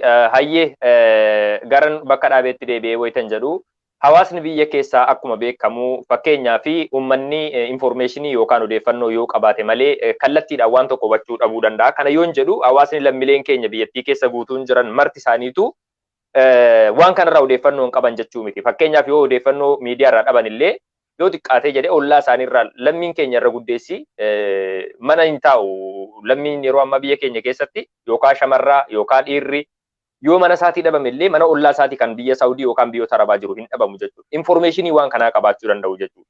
Kanaaf hawaasni biyya keessaa gadi ba'anii mootummaa kanatti jechuudha. Kallattii danda'anuun jechuudha. Kallattii sagalee argataniin jechuudha. Mootummaan akka obboleewwan keenya kana gara biyyaatti galchu gochuu jechuun siyaasa miti. Kuni siyaasa keessaa waan wal qabatu miti jechuudha. Dhaaba fedhan adeeggaran, qaama fedhan adeeggaran kun akka namummaatti akka ilma namaatti jechuudha. Gama amantaatiinis haa ta'u gama namummaatiin gama safuu Oromootiin illee yaada eebbifamaadha jechuudha. Obboleewwan keenya rakkoo keessa jiran kun kallattiin gara biyya isaaniitti akka galanii rakkoo kana keessaa baraaraman gochuun siyaasa miti jechuudha. Kuni namummaadha jechuudha. Jalqabarratti jechuudha. Inni gara lammataatti wayitan darbee jedhu lammiileen keenya biyya alaarra jiran maal gochuu qabu kan jedhu mootummaan Itoophiyaa dhuguma akka mootummaatti lammiilee keenya kanaaf xiyyaara ramadee mootummaan biyya Saudi Arabiyaa kaapitaalaan yookaan dinagdeedhaan waan tokko beenyaanaaf kafaliitti gara biyya keetti galfadhuudhaan jiru jechuudha. Biyyi isaan gara biyyaatti galchuu hin danda'u yoo ta'ee jedhe qaamni mootummaa yookaan kaabineen mootummaa gadi ba'ee gatii xiyyaaraa, gatii peetroolii yookaan gaazaa hin qabu na haa gargaaru lammiin Itoophiyaa haa jedhu. Ana irraa kaasee sirraa kaasee qarshii 15 haa taatu nu walitti buufnee kaanii obboleewwan keenya lammiilee keenya gara biyyaatti galfachuuf humna hin dhabnu sadarkaa kanan xiqqaanne jechuudha uummanni Oromoo sii galee yoo mootummaan akka mootummaatti humna dhabe jechuudha. Gadi bayanii haa dubbatan qarshii hin qabnu waan ittiin galfannu jedhanii jechuudha. Ilmaan Oromoo biyya alaarra jiranus kallattii danda'amaa ta'een wanta kana jechuudha qaama ilaallatu irratti sagalee ta'uun akkuma ammaa kana cimee itti fufuu qaba. Eenyuun qabu isaan nu malee nu kun yoo callifnee rafna ta'ee jedhe obboleewwan keenya sun manadhaa keessatti intarneeta hin qaban daataa gahaa hin qaban kallattii ittiin infoormeeshinii rakkoo isaan irra qaqqabaa jiru kana baasanii himatan hin qaban jechuudha ukkaanfamanii jiru jechuudha olmoos. Kanaafuu nutiin kun akka lammiitti ammoo lammii jechuun dirqama saba bosona jiru keessa qofa yookaan biyya keessa jiru qofaa miti. Isaanis lammiidha, isaanis Oromoodha, warra achitti dhumataa jiran jechuudha. Kunis qabsoo tokkodha jechuudha. Obboleewwan keenya dhumaa jiran kanaaf nuti biyya keessatti yookaan mootummaa wajjiniin kan walitti bu'aa jirru lammiin keenya sun mirga isaa argatee mirgi isaa kabajamee fi akka lammiitti akka jiraatudha biyyattii sana keessatti. Obboleewwan keenya achitti dhumaa jirunus lammii keenya waan ta'aniidhaaf haala dandeenyuun kallattii ittiin wanti kun furmaata argatu irratti hunduu bakka jiruun jechuudha sagalee ta'uu qaba. Miidiyaan Oromootis akka miidiyaatti dhuunfaa keenyattis namootni waa barreessan namootni dhimma kanarratti qaamota mootummaa wajjiniin hidhannoo qabanu akka sagalee ta'anii obboleewwan keenya kun biyya keessatti galanu gochuun dirqamadhaan jedhan asirra.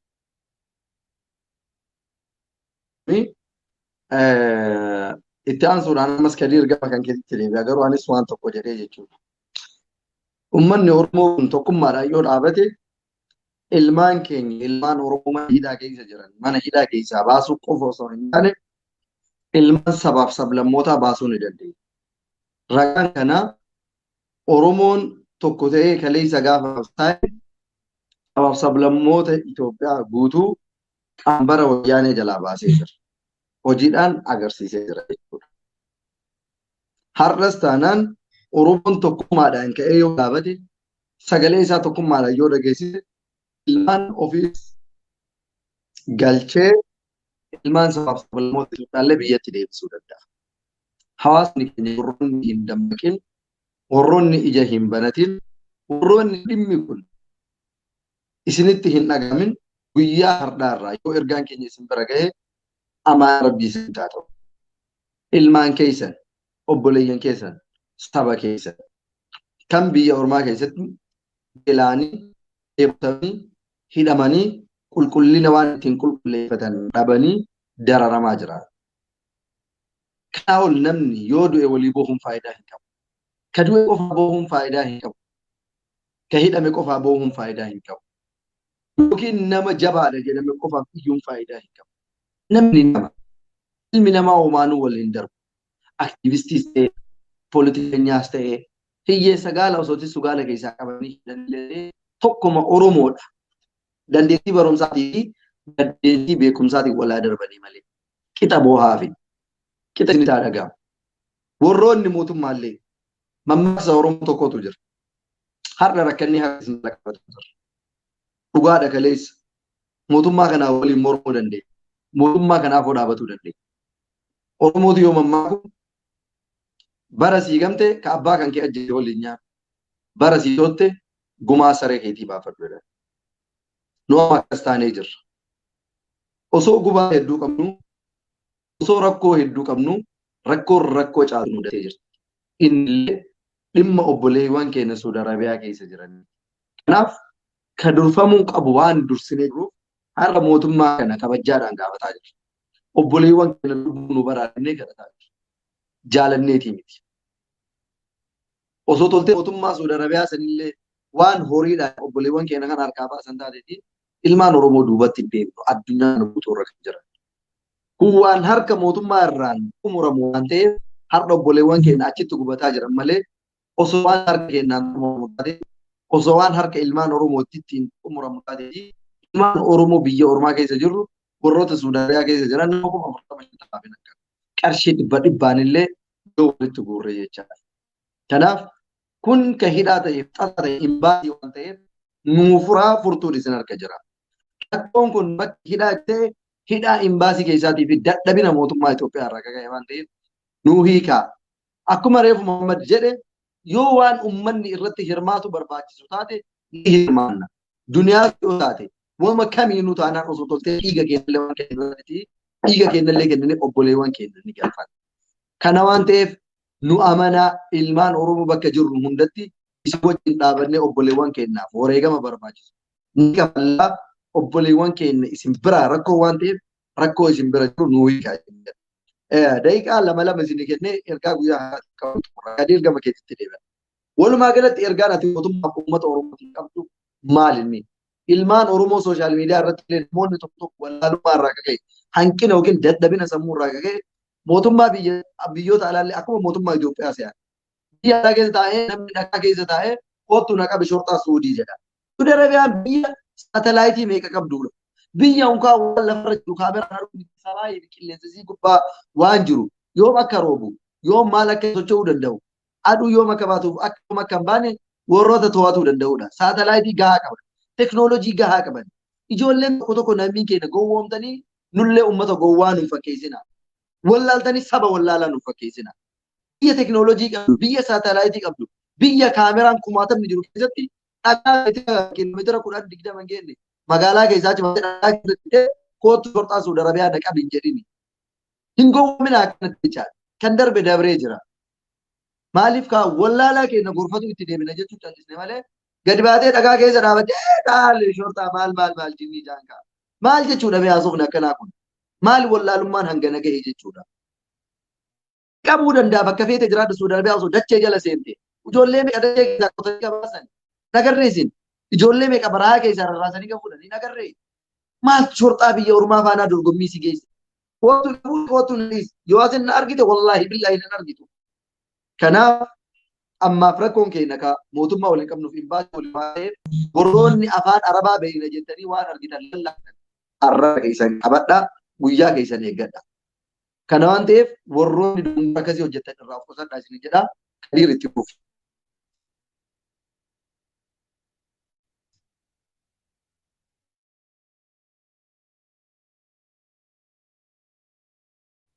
Kadiir itti fufi aganni xiqqoo staakii godhee jira viidiyoon isaa. Okay. Maal ta'e Nasri? Xiqqoo viidiyoon isaa staakii godhee jira waan ta'eedhaaf itti fufi inni waan dubbatu dubbatee jira hangani deebi'utti ati itti fufi yaada keebsan. Okay. Gaa obboleeyyan kiyyaa hundi keessanuu obboleewwan kiyyaa akkuma dubbatanii waa hundi dubbatanii jiranii. Wanni dhaamuu barbaadu tokkoffaa lammiileen biyya tana keessa jiran warri afaan kiyya kana dhageessan adaraa yoo gartee jarri isinii dhufee gaa silaa lubbuudha of jibbitanii ni hin beeka. Mana teessan bahuu dadhabdan, ala teessan bahuu dadhabdan, gaara jala teessan bahuu dadhabdan akka hundatti yaaltanii dadhabdanii. Hello. Ni dhaga'ama itti fufi. Okay, ana biraa qabee taa'u jiraan isin biraa yoo dhaga'ame itti fufaa. Ni dhaga'ama nu biraa akka ajaa'ibaatti dhaga'ama yaada kee itti fufi rakkoon qabu. Okay, alatti dheessanii bahuun hin jirtu. Yaa Rabbi samitti ol nu fuudhi, yaa Rabbi dachitti gad nu fuudhi jennee egaa waa hunda jennee ifannee dadhabne wanni nuti carraa tokkichi nuti qabnu jarri kun yoo nuti dura sochoone heeyyama nama ajjeesuudha, heeyyama nama madeessuudha qaban. Heeyyama yoo nama dhawan biyyi tun tokkoffaa obboleewwan kiyya warri biyya tana haala jira wanni hubachuu qabdan biyyoota Khaliijii keessa biyyi hawaasa isii wanna feete akka feete jiraadhu akka feete rafi ammoo Qaataar biyya Qaataar yoo fudhatan Qaataar biyya barnootaanis teekinooloojiin qabeenyaan biyya tana caalti. Haa ta'u garuu lammiileen isii ni hojjetti. Biyya tana lammiileen isii hin hojjettu. Keessattuu amma hojii dhabdoonni biyya tana keessatti heddummaachurraa kan ka'e shabaabni biyya tana gaafa mootummaan mana cabsanii bahan duubaan dhufanii gaafa ijoollee teenya guutuudhaan ol seenanii waan silaa mana keessa jiru wanna silaa sibiilanii fi wanna silaa nu gurgurama ja'anii yaadan hundaa'u fudhatanii bahuu eegalan jechaadha. Kanarraa kan ka'e mootummaan biyya tana wanni beekuu qabnu lammiilee biyya tanaatiin durattis ta'aa nyaadhaa immoo siyaasaatiin yanarraa hin tuqinaa waan feetan makiinaa liqii fudhaa mana liqii fudhaa akka feetan daleeydanii kafaltan waan feetan bahara keessa deemaa bashannana mana keessa ciisaa oola raatiba yookaan damooza baatiidhaa osoo hin daleeyne harkattanii siyaasaa qofa borcitanii aangoo tiyyatti hin bu'inaa jechuudhaan mootummaan biyya tanaa hawaasa biyya tanaa sossobee akka jiraachisaa jiru waggaa meeqa beekamaadha jechaadha. Namoonni hundi ni beeku. Kanaaf nu dhiisii abbaan biyyaatu gabbee mootummaa biyya tanaa afaan dubbachuu hin danda'u. Li'annoo maaliif mootummaa biyya tanaa hawaasa isaa akka isaan barbaadanii tajaajilaa jira waan ta'eef wanni gabbaaniitti isaan dubbachiisuu hin jiru. Immoo nuti gaa lubbuu waliin nu fida. Kanaaf hawaasni keenya keessattuu nuti yoo duune namni saree du'e jee nu ilaalu hin jiru. Kanaaf yoo gartee lubbuu keessa ka barbaaddan taate silaa gartee mana hidhaa keessatti ijoolleen du'aatuma jirti dhugaadhaan naaf gala ni hubadha isiniif. Ani maaliif akka keessanitti rakkachaa jira waan ta'eef. Ani amma yoo takka yoo taa'u murteen ani murteeffadhu maali yoo jarri kun dhufee rakkoo san keessatti ittiin na deemu osoo isaan dursanii na ajjeesan dursee of ajjeesa kajuu murteeffadha yoo takka deebi'ee of keessa deebi'ee garuu nama jiraatee waa hunda harkaanis na keessa dhufti. Maaliif hanga akkasitti rakkoon heddummaatti jireenya jibbisiifti. Jireenya jibbinee jira dhugaa rabbii. Ani amma eedumeedaa tan osoo taa'uutiin lubbuutiin yaa maaliin jee osoo jarri kun natti hin dhufne of ajjeesee of baafadhee wayiin jaa.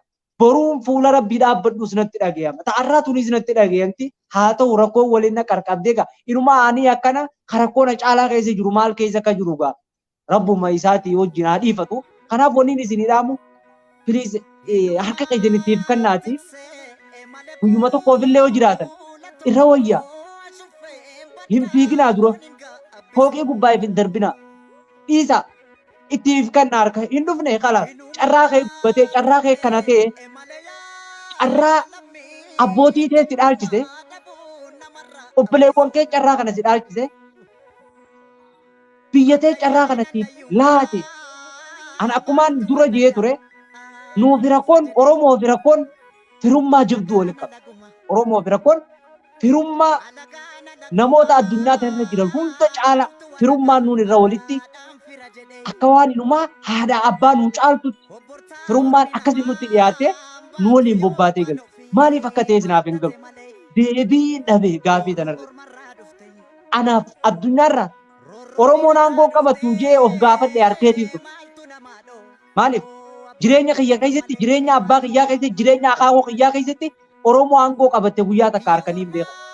Garuu jireenyaan an jiru keessatti of gaafadheetiin nama gaafadhee dhabe deebii naa deebite haa ta'u hanga tokkollee ta'u deebii isa sammuu xiyya tasgabbeessitee turte. Bara 2018 keessa agartanii turtan. Deebitee amma wanni gaafii natti ta'e garuu firummaan Oromoo fi rakkoo waliin qabdu maali? Rakkumti mataatii fira nuutaati. Fira jaba, fira nama hin ganne. Bar takkaasee rakkoon gaafa nama gaddu qabdi. Nuti garuu rakkoon nu ganuu diddi. Nutillee rakkoo ganuu diddi. Naaf ganuu diddi. Sammuu xiyya na jeeti. Kana wanti gartee halkanii fi guyyaa nu nyaatu. Kana wanti halkanii fi guyyaa sammuu teenya nu jeeqaa jiru. Dhaga'i yoon jiraadhee waasii godha ilma Oromoodha. Intala Oromoodha yoon jiraadhee waasii godha. Yaata fayyaa qaba. Yaata rabbi rakkoo bareedduu keessa jiraachisaa jiru. Yaata biyya faranjii jiru. Yaaka biyya faranjii jiru. Yaata biyya keessa jiru. Yaaka biyya keessa jiru. Nuti yoo jiraanne waa walii godhuu dandeenya. Ani har'a ilma Oromooti ati mataan si dhukkubee kinii waasii bituu hin dadhabu. Yoon fayyaa qabaadde, yoon dalagadde, yoon maallaqa qabaadde, yoon gartee jireenya fooyya'aa keessa jiraadde. Walaakin yoon gartee rakkoo ammaa tana keessa jiraadde atis na bira duutaan si biratti hin du'u. Akka gartee akka malee hin taane obboleewwan kiyya. Akka gartee nuti osoo lubbuun jirru nu iyya akka lammiilee yaman sanitti osoo jarri kun nu jibbee jarri amma jibbee ijoollee maneedhaa dhaamsaammaan tana osuma isin hojjaatu jiru natti barreessan maali? Nyaata duraan daabboo takkaa fi bishaan tokkoo fi asiira tokko nuuf kennan amma daabboo malee bishaan ganamaas daabboo nuu kennan sa'a jaha daabboo nuu kennan hiraata daabboo nuu kennan amma yeroo tokko qofa daabboo nuu kennan san deebisanii jiranii. Sa'a 24 keessa yeroo tokko qofa daabboo takka fudhatan jecha namni takka maaliif illee namni itti hoddommaatee jira maneedhaa keessatti keessattuu Jiddaa fi Riyaad baay'ee takka jiizaan namni quba qabu jiru. Kanaaf osoo lubbuun jirru qaqqabadhaa isiniin danda'a. Gaafa lubbuun duune yoo nu iyyitan adaraa rabbi isinitti haalaaf gaafa nuti duune akka nuun iyyine. Yoo gartee ijoolleen maniidhaa tana keessa jirtu dhumte akka nuun gaddine yoo nuu gadditan amma nuu gaddaa. Yoo ammoo nuti duune nuu gadditan hadaraa rabbii fuula rabbii wal gaafa. Rabbiin isinirra haa laalu yoo gartee osoo lubbuun jirru amma nuuf hin laalle taate gaafa nuti duune kan nutti laaltanii nuu gadditanii piroofaayila gurraanfattanii wayi lammii teenya jettanii qoma nuu dhawattan taate adaraa rabbii isinitti haa laalu. Arra nuu iyyaa, arra rakkoo tana keessaa nu furaa, arra du'aa'ii nu cinaa dhaabbadhaa, arra gartee lammiilee ta'e saboo rabbi sodaadhuuti.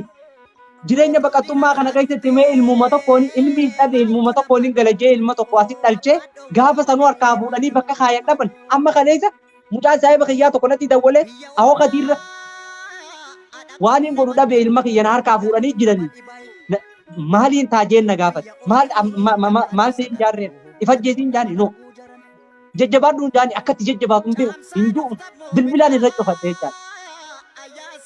Ilmoo harkaa guuraniiti mootummaan biyya tanaa maal godha yoo ati ilmoo dhaltee darbiteef ni fadha guddifateeti poolisii faa godha biyya tanatti warra namaan naanisan gartanii kan godha warri makkan nu cinqaa jiru kun warri akkas jeesu kun ammaasitti qawwee ati jalaa kana ennaan si dhawu kun warra sanii jechuudha. Kanaaf ilmoo ijoollee Oromoo harkaa guuranii bakka isaan geessan harkaan jiru. Ijoolleen booyaa jirtu. Imimmaan booyanii onni fidanii jirtu. Dhiiga booyanillee onni fidanii jirtu. Kana achi gaa aboo rabbi sodaadhaa. Warri gartee jireenya gaarii keessa rabbiitiin kaa'ee harka amma jirru tan akka lammii Yaman sanitti immoo gaafa dhumtan isinii boonya yoo jettan hanga isinii beeka. Kanaaf galatoomaa warri ilaa ammaa gartee sagalee nuu ta'uu jirtan ani amma yoo ulaan tun barriin qishoo kana dhawamte ta'eetiin ala gabbii geessu amma osoo si hojjaatu maaliif lubbuu dhagaa qalbii meeqa bakka meeqatti hidhe digalee kanaaf reefu shabboo miidiyaa maal naan jee awoo kadiir maal taate osuma beekuuti maal taate jena gaafate bifatiyya tana harka maali yaanni akka taanuu dhabne kanaaf galatoomaa isin dheereeti gaayee rakkoo kan naasoo isiisaa beekadha na toleetiin haasoo suusii haasoo qabaadheetiin rakkoo akka naasoo isiisaa kanaaf galatooma waan takkaan dhaammadhammas macarrashaadha miidiyaan Oromoodhaan please hifattanii callisina yoo nama rakkoo irraa buutan dhabdan nutti kootaati nu afeeraa rakkina keenya hawaasatti himannee hawaasaan geeyyanneeti hawaasni haa nu argu kana barbaanna malee hin hifatina nutu warri rakkoo keessa jiru hin hifanne isin warri nu dubbattan hin hifatinaan isin hin jaa galatoomaa galatoomaa.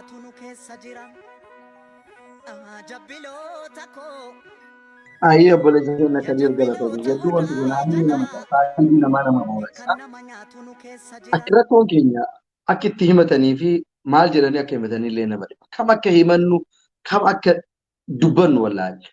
Osoo keessi keenya gabrummaadhaan nu gubatee keessi keenya nu cittaa'ee jiru dudduubbeen qaamni ijoollee keenyaallee saamunaa waan qaamaan dhiqatan dhabaadhaaf ijoollee keenya cittaa'aa jira mana hidhaa keessatti. Keessaa fi duubni keenyallee fayyaa qabu jecha. Ka walii gubannee ka walii dhiisnu wallaahi.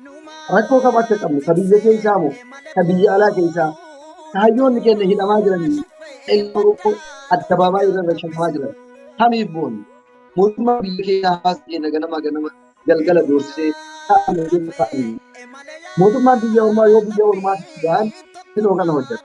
Har'a wanti kun Saudi Arabiyaa keessa laaltan malee boru Dubaay iyyuu keessa illee dhufuun isaa isa. Kuweetiin keessatti illee dhufuun isa. Kuwaatariin keessatti illee dhufuun isa. Biyyoonni Arabaa walitti hojjetu. Waliin hojjetan. Waliin mari'atan. Muuxannoo walirraa fudhatan.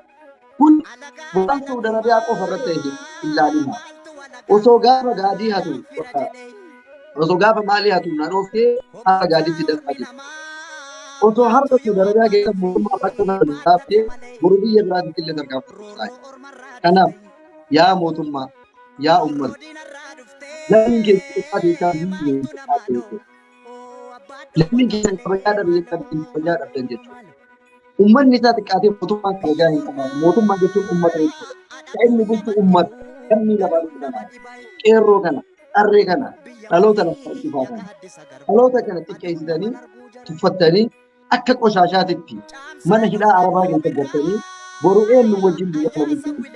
Har'a mootummaan kun mootummaa gaarii osoo ta'ee biyya sana osoo qadaniise dhaloonni lafaa dhufaa kun kichuu kitte dhaloonni lafaa dhufaa kun biyya ormaa kichuu biyya sana eenyuudhaa jechuudha. As keessatti beekaa meeqatu dhumataara hayyuu meeqatu dhumataara kaboru biyya dhaalu kaboru biyya bulchu kan biyya misoomu sammuu meeqa tortee irratti badaa jira. Dhugama mootummaa lammii keetti kabajaa qabdoo ta'e. Itoophiyaa faarsuun afaanii ni miti. Itoophiyaa miliilitarran Itoophiyaa jaargin fardiran gaara isii jaasini abbaa jedhaa turmoo jennaan jaasini abbaa jedhallee kan kabajaa qabu ilma namaa. Lubbuu namni Itoophiyaa tokkooti. Abiyyillee akkuma mootummoota kanneen dabalatu Itoophiyaa hagaree maal faayidaa qaba? Itoophiyaa afaan faarsuun hiikaa hin qabu. Itoophiyaa jechuun Kadiir jechuudha. Itoophiyaa jechuun Mahammad jechuudha. Itoophiyaa jechuun Nasrii jechuudha. Nutu waliin dhufee biyya san Itoophiyaa jechuudha malee Itoophiyaan gaaraa miti. Itoophiyaan mukaa biyyiidhaa olii deemu kanaan. Itoophiyaan ashaaraa jedhanii arungaadee ashaaraa jedhanii biqiltuudhaaf otoo kaanii miti. Biqiltuun sun guyyaa tokko gogdee ofii nu dhumatti. Biqiltuun sun alaalam hin jiraatu. Ilmi namaa nama dhalee biyya bakka buusa. Lammii biyya san dhaalu, lammii biyya san bulchu bakka buusa. Rabbii jedhaa mukaabootaa kilitanii. Arungaadee ashaaraa Itoophiyaan inni saalii jedhaa. Itoophiyaa keessa biqiltuu dhaabnee Itoophiyaatti biqiltuu uwwisnanaa ilmi namaa lammii keessa buqqa'aa jira. Dura namaa bootaa kennaa jiran. Yoo rabbii sodaatan, yoo dhugama sammuu qabaatan, yoo dhugama mootummaa qabaatan, yoo dhugama barumsumaan bakka san keessan namaa dursa kennaa. Biqiltuu miti muka yoomillee hin dhaabani. Fakkeeffatu Aljaziiraan haa arguuf, BBC'n haa arguuf, CNN'n haa arguudhaaf biqiltuu dhaabaa keessa gadhiistan. Filannoo dheettanii filannoo mul'isaa ka'aa biqiltuu agarsiistan. Kun yoomillee ni dhaqqabama eessayyuu hin dhaqu. Ilma namaatu buqqa'aa jira. Lammii keessattu buqqa'aa jira. Dursa ilma namaati kenna. Lammii keessan gadhaabaa biqiltuu dhaabuutti deemtan. Walumaa galatti an akka nama dhuunfaa tokkotti dhugama. Waan dursi kennamuuf dursa kenna. Boru safuu isinitti boru gaabbii isinitti hunda caalii garuu wanti mootummaa Itoophiyaatiif handhaamu. Wanti deeggartoota mootummaatiif handhaamu yoo jiraate wallaahi billaahi har'a lammii keessatti tuffachiisaa jirtan. Itoophiyaa tuffachiisaa jirtan. Itoophiyaan har'a Suudi Arabiyaa keessaa 65 baafattee biyya ofiitti galfatuu hin dandeenye waraana Ijiptii waraana Masrii miiliyoona meeqa akka hoolaa laakkaa'amu. Tankii fi madbii Masrii dhaabbattee mormatuu hin dandeettu. Arabni har'a kanarraa isin madaalti. Biyya ormaa har'a kanarraa isin madaala. Mootummaan lammii 65,070 fe'atee biyya galfatuu hin dandeenye humna isaa kamii biyya madfii meeqa qabdu biyya saatalaayitii meeqa qabduu fi biyya waraana meeqa qabdu waliin boru mormatee bishaan abbayyaa eeguuf jira. Dura lammii keessoo eeggatuu hin dandeenye unkaan biyya ormaa waliin waraanu miti. Akkanatti namni wayii wal'aansoo yoo siin qabu barbaade osoo wal'aansoo siin waliin hin qabin akkana arguuf si lallaala. Maaliif dhiirummaa kan kee kanaan si madaalecha. Dursee erga akkana akkuma nama gooddeenyaa siin qalladuutitti akkana harka mudhii akkana qaqqabee si laaleen booda affalee wal'aansoo lafaan si dhaatan. Har'a biyya Arabaa kanatti jirti. Har'a isi madaalaa jirti mootummaa Itoophiyaa. Siyaasa sirratti taphataa jirti. Kanaan si burjaajessitee kanaan si dadhabsiisee kiyyoo kee maalummaa kee hangamatti akka ati kabajaa lammiidhaaf qabdu. Ilmi namaa buqqa'aa bishaan gaddabdaa. Ilmi namaa mana hidhaa keessa dararama abbaa maal godhu hedda. Suuraa bira qabtaa. Eenyu ibsu hedda lammiin kee dukkana keessa gubataa jira. Har'a Arabni dowlaan Arabaa guutuun isaa taa'ee si ilaalaa jira. Waan Suudi Arabiyaan lammii kee irra hojjetu. Warroonni Ijiptii morkattoonni kan kee kan wajjin boru waraana waliin banuuf deemu har'a teettee kanaan si madaalaa jirti. Mootummaa yoo ija qabaatte lammii kee galfadhu. Uummata keetiif kabajaa kenna. Muhammad ergaa xumuraa qabaate mootummaafis uummataafis daqiiqaadha.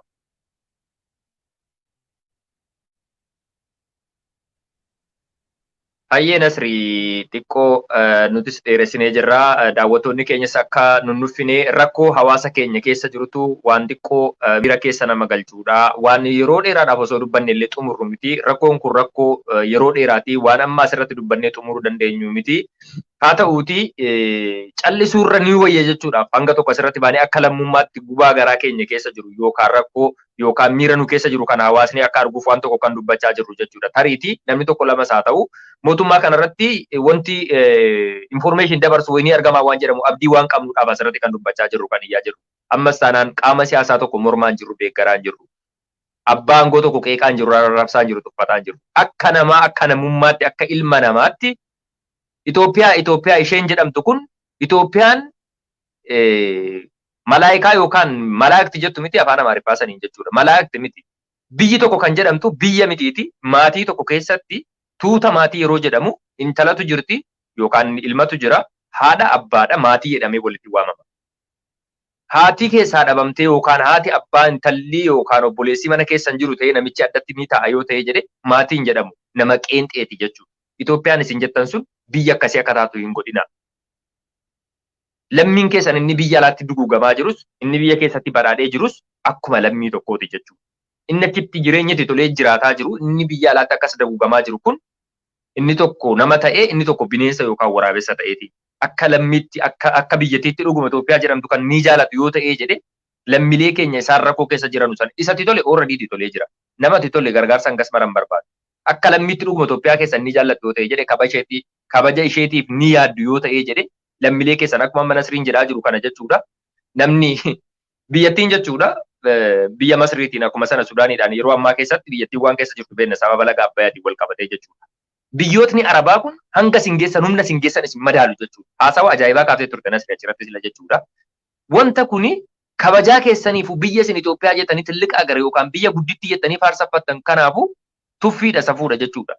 Tilliqa agaree yookaan biyya gudditti jechuun lammii ishee akka nama balfa gatee jedhutu akka sana biyya namaa irratti gatamee akka sanatti tuffatamee akka titiisaatti mooraa tokkotti achi walitti gatamee taa'u kana kanadhaa biyya kabajabtuu jechuudha. Ijoolleen kun barmaqaan ishee Itoophiyaadhaan waamama. Isin jibbitanis jechuudha. Kanaafuu akka namaatti yaaddanii jechuudha. Akkuma sila dubbachaa ture yoo mootummaan humna hin qabu ta'ee jedhe gadi ba'ee haa dubbatu kallattii ittiin uummanni keenya kun ofii uummanni dhuunfaatti fakkeenyaaf namni yoo xiyyaara qabaadhee jedhe xiyyaara kootiin lammiilee sana biyya galchuu hin danda'u.